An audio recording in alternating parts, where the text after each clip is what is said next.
I would like us to recall our response a while ago during the responsorial psalm. And we all responded with the words, "The judgments of the Lord are true, and all of them are just."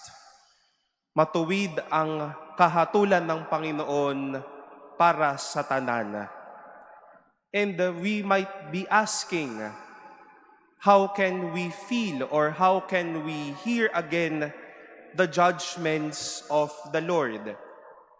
And concretely, our readings would supply us with an understanding how God would judge.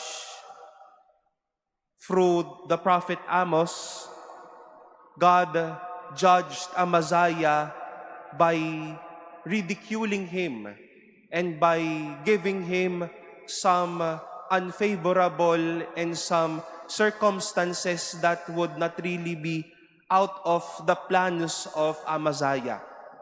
Tinuligsa ang kanyang asawa, ang kanyang lupa ay mahahati, at ang kanyang sarili ay malalagay sa mga kamay ng mga taong hindi panig sa kanya.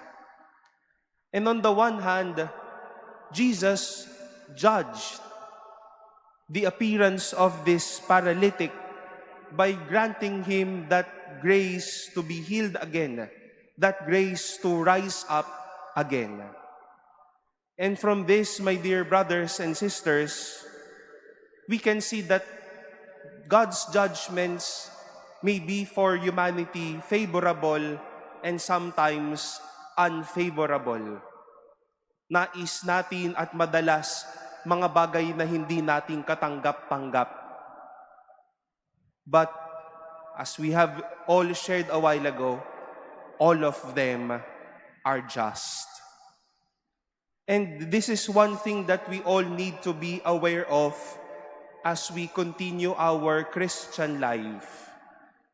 Let us also see how God has judged us, sometimes with things that are in favor to us, and sometimes things that are also not on our favor. But let us also be reminded that since these things are just in the eyes of God, kahit naman hindi pabor sa ating buhay, hindi ibig sabihin na kawawa tayo.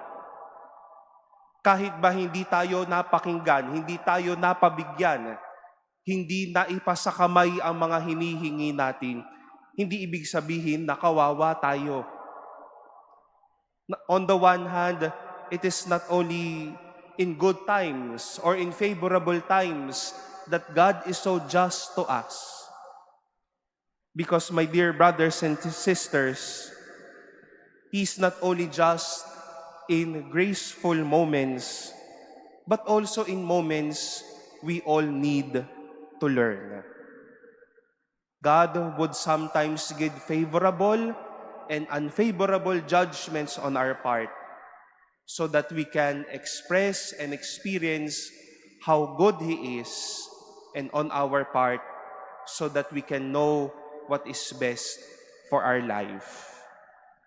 And let this teach us and console us that whatever God would judge us, God would also give to us. It is just, tama lang, at patas lang. Good or not so good, patas para sa Diyos, para po matuto din tayo ng lubos. We face this great reality ahead of us. May mga bagay na mapapasa atin, may mga bagay na hindi. May matatanggap tayo, may hindi tayo matatanggap.